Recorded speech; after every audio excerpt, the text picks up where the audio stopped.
Deuteronomy 28, verse 68. And the Lord shall bring thee into Egypt again with ships, by the way whereof I spake unto thee. Thou shalt see it no more again. And there ye shall be sold unto your enemies for bondmen and bondwomen, and no man shall buy you. All right, as always, I want to start this lesson off by giving all glory, honor, and thanks to the Heavenly Father and His only begotten Son for this wisdom and knowledge, Yahweh, Bahashim, Yahweh Shai, Bahashim or Kakadash, as well as the double honors to the apostles and elders of GMS Great Millstone, and to the rest of the Akim and elders bringing this word out within truth and diligence.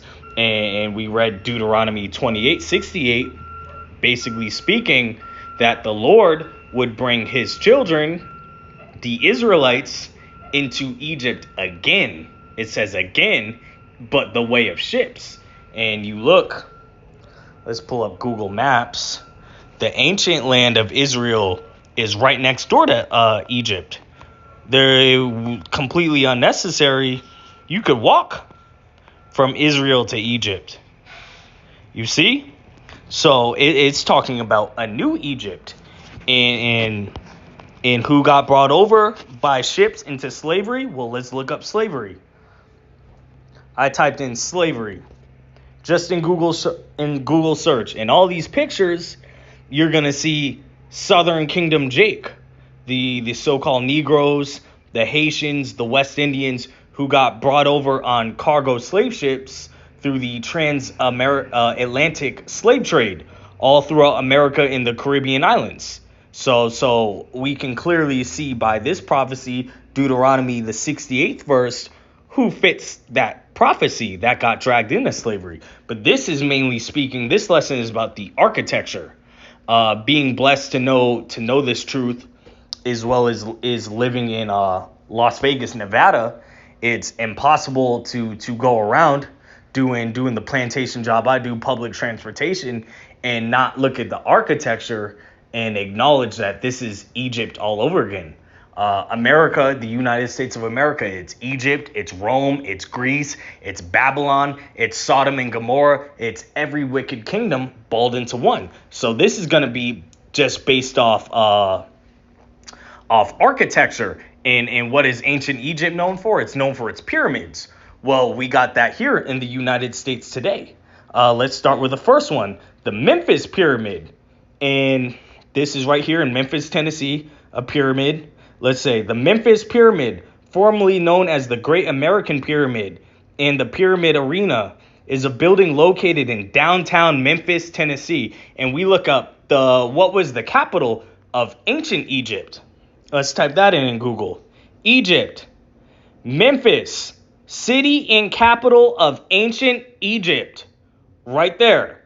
And what do we have today? You know, and a lot of that looks like that building in particular right there. You can see where the Romans and Greeks got their architecture with those pillars. That'll be for the next lesson, because this is also the Neo-Greco-Roman Empire. Neo meaning new. And we see that in the architecture, but focus mainly on Egypt, Memphis. So the capital of ancient Egypt was Memphis, and the second largest city in Tennessee today is Memphis. And what's it got? It's got a pyramid in downtown. So I'm going to pull up 7 examples. This is number 1, 7 being the number of completion. It says it was built in 1991 and is a 20,000 seat arena. Blah, blah, blah. But you see, its structure placed on the city's namesake in Egypt, known for its ancient pyramids. Once again, and let's say it is by some measures the 10th tallest pyramid in the world. Boom, right there in downtown Memphis, Tennessee. And let's go through some of the pictures. Right there, you see this is Egypt. That's a beautiful picture right there. You see the pyramid with the modern day skyline, the skyscrapers, which is nothing more than modern day pyramids. Right there, Memphis, Tennessee. Let's go to example number 2. The ziggurat, a 10-story stepped pyramidical office building, blah, blah, blah, blah, blah, West Sacramento, California, and Sacramento being the capital of California. California is one of the main centers, the main cities, the main states in Babylon the Great America. You got a lot of natural resources and a lot of your major cities. It's also the most populous state in Babylon the Great America. And in your capital city in California, you got, what do you know, a pyramid. And let's go, not too many pictures on that, but there we go. Architecture. So let's go to the next example, number 3. And this is as well being in Servants of Yahweh Yahweh Shai Camp, Las Vegas, Nevada. We got a pyramid in here as well. Luxor, Las Vegas, Nevada. Casino hotel situated on the southern end of the Las Vegas Strip in Paradise, Nevada. The hotel is owned by VC Properties and managed by MGM Resorts International. Blah, blah, blah. But you see it right there, right in our face. You got the pyramid and the Sphinx sitting right above it. What it looks like, are those goats? And one of the pharaohs. This is modern day Egypt all over again. It's right there. And you know, me doing public transportation, they have a light and it lights up at night. Boom. And this is showing, look at that. This is right here. Servants of Yahweh Yahweh Shai Camp, Las Vegas. This is right here. You can't miss this. You can see it right from the airport, the Luxor, showing you this is Egypt reincarnated. And you can see that through its architecture. Let's go to example number 4. Trans-America Pyramid. The Trans-America Pyramid is a 48-story modernist skyscraper in San Francisco, California. And there we go to California again. The second tallest building in the San Francisco skyline. Located. It was the tallest building in San Francisco from its completion in 1972 until 2018, when the newly constructed Salesforce Tower surpassed its height. And we look up the pictures. That's a modern day pyramid right in the Bay Area, San Francisco.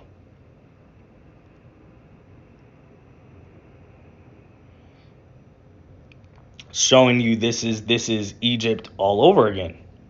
Example number 5, I believe. Yep.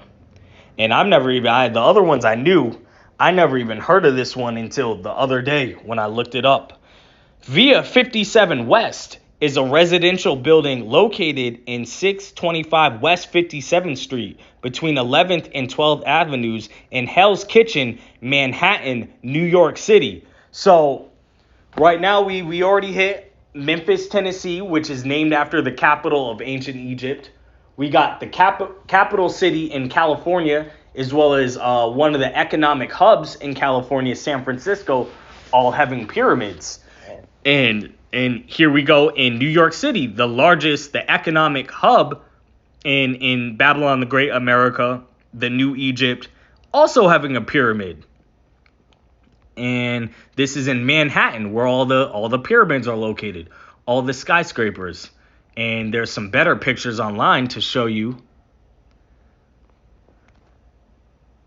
You know this, you just can't escape the truth. You see all the modern skyscrapers behind it, but what do you know? You got a pyramid right there in New York City. And let's see when this was completed. So it started construction 2013, completed in 2016. And it's got the height of almost 500 feet. It's Egypt all over. Okay, and now let's go to example number 6. Now this isn't a pyramid, but this is what's known as an obelisk. The Washington Monument in Washington, D.C. being the capital of modern-day Egypt. So you got a capital in ancient, the capital Salakia. You got Memphis, Tennessee, which is named after the capital of ancient Egypt, with a pyramid in its downtown skyline. You also got Washington, D.C., the capital of America, with what's known as an obelisk. The Washington Monument is an obelisk-shaped building in the National Mall in Washington, D.C. Blah, blah, blah, blah, blah. Let's go down. Oh, let's go type in obelisk. Obelisk from ancient Greek is a tall, four-sided, narrow, tapering monument which ends in a pyramid-like shape or pyramidion at the top. Originally constructed by ancient Egyptians.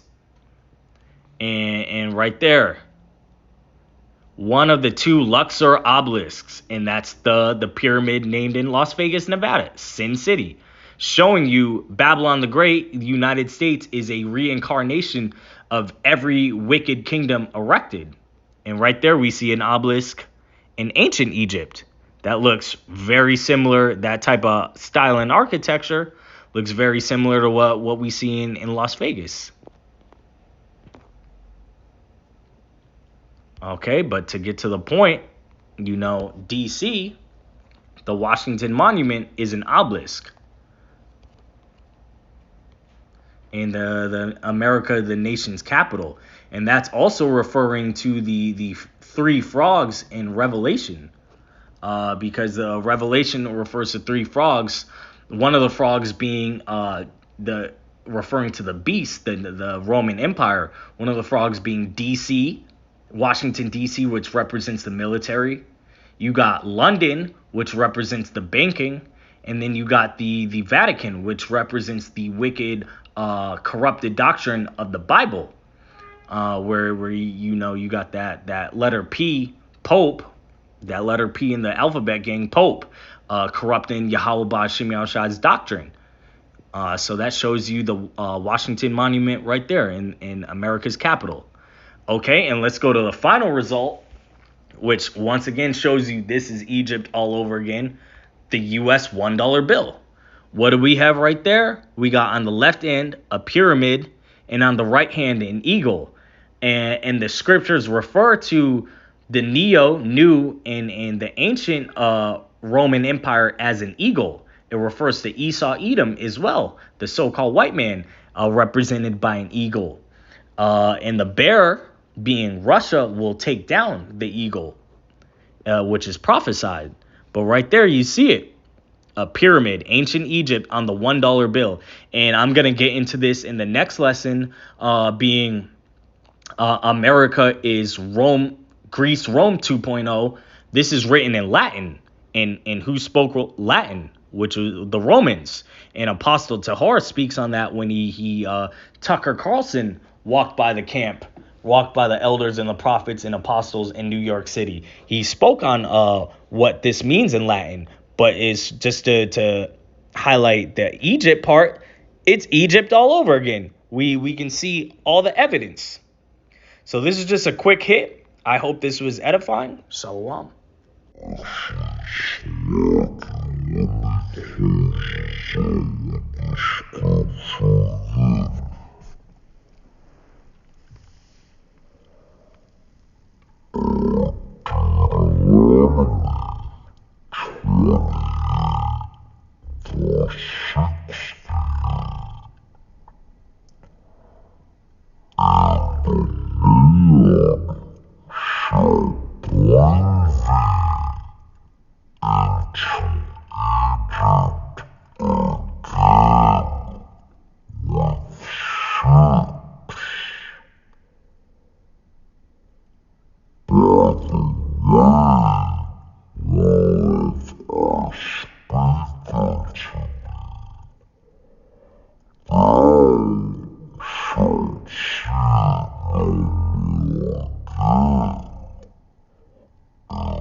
Watch.